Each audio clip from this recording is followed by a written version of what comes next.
Indonesia. Kata ini kuucapkan pertama kali pada usia dini, di saat itu sebagai rumah dan tempat bermain yang indah, atau mungkin sama dengan pengalaman kita semua di masa kecil. Tak bisa dipungkiri, itu adalah kata indah yang menggambarkan alam dan kekayaannya yang berlimpah, yang terlukis di dalam buku gambar yang pertama. Merdeka! Begitu orang tua dan seluruh teman mengucapkannya.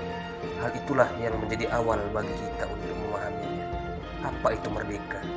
Lantas guru menjelaskan, merdeka adalah bebas dari penjajah. Maka jawaban itu yang menjadi pemicu, apa sebenarnya Indonesia itu, yang awalnya dipahami hanya rumah dan tempat bermain, yang indah juga alam dan kekayaannya yang berlimpah.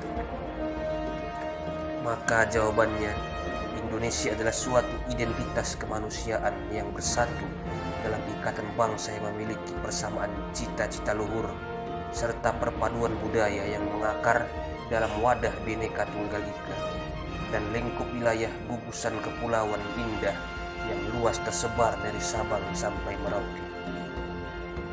Bangsa ini adalah bangsa yang kuat dan mandiri.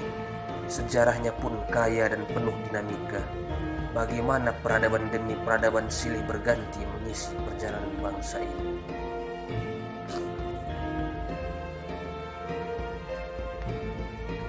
Mulai dari budaya suku-suku yang tersebar di seluruh wilayah sebagai perintis awal, megah dan gagahnya peradaban Hindu-Buddha yang mempersatukan dan menghiasi perjalanan bangsa serta melahirkan rasa gotong royong sebagai nilai tradisi yang luhur.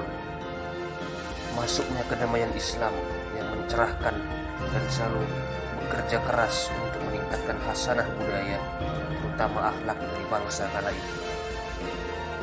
Maka mulailah titik terendah bangsa ini, diawali dengan masuknya ambisi dari bangsa yang lebih unggul dan keras terkesan angkuh, datang dari barat, daratan Eropa, terutama bangsa Belanda, disusul saudara tua se-Asia, yakni dari timur, yaitu Jepang. Hasilnya, bangsa ini menjadi pesakitan dan sapi perah dari bangsa lain, di samping dari mulianya perjuangan para pahlawan bangsa ini. Maka inilah yang disebut dengan penjajahan. 350 tahun rangkaian sejarah bangsa ini dipertaruhkan untuk menyadari suatu nilai tradisi yang luhur, gotong royong. Nilai itulah yang menjadi titik balik perubahan nasib bangsa ini. Nasib itu dipelopori oleh pemuda yang atas nama persatuan dan kesatuan dalam sebuah sumpah pemuda tahun 1928 dijawab dengan pembacaan proklamasi kemerdekaan tahun 1945 oleh sang proklamator 17 tahun setelah itu. Tentu hal ini tak terlepas dari gotong royong.